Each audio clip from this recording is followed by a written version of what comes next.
According to one of the originators of the Surrealist art movement, Andre Breton, the goal of Surrealist art is to resolve the previously contradictory conditions of dream and reality into an absolute reality, a super reality.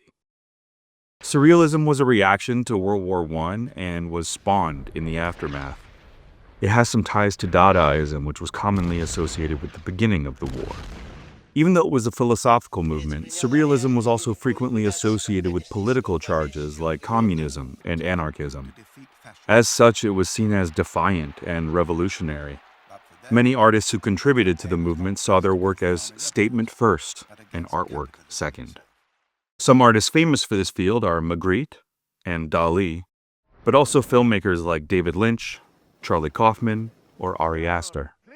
This movement has found its way into gaming over the years as well through games like Hellblade, Neon White, Frog Fractions, Cruelty Squad, and Death Stranding, among many others. Yonghae Wang and his Shanghai-based team Pollard Studio have created a truly surreal video game.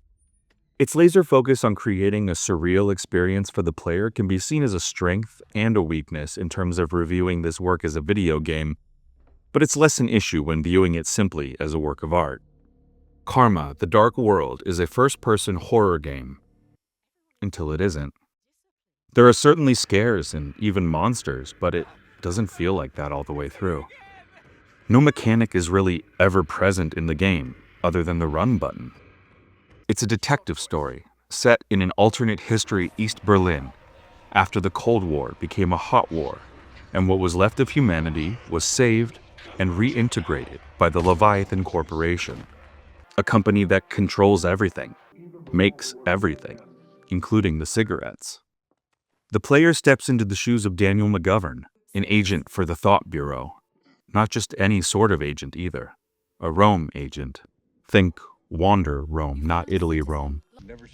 They feel like intelligence agents mixed with something like a Blade Runner, and they're sanctioned to dive into the subconscious and memories of the subjects of their interrogations. Pollard Studio clearly wear their influences on their sleeves. In addition to Philip K. Dick stories like Blade Runner and Minority Report, there are numerous nods to George Orwell. I also couldn't help but think of James Cameron and Catherine Bigelow's love child, Strange Days. Gameplay-wise, there was some interesting puzzle work as well as a bit of combat involving a camera. No doubt a nod to the Fatal Frame series. Most of the game is separated into the interrogations of two different suspects.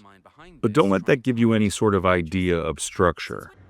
Karma will take tangents with confidence, but I'll be honest that the game definitely lost me at times, and my attention wasn't elsewhere. Even with my eyes glued to the screen, I still left with questions. Wang and his team at Pollard Studio have clearly succeeded in contributing to the century-long history of surrealist art, and crafted a fascinating, interactive experience. I fear it's not for everyone, but what good art is. Karma ended up touching my head more than my heart, but perhaps that was as intended.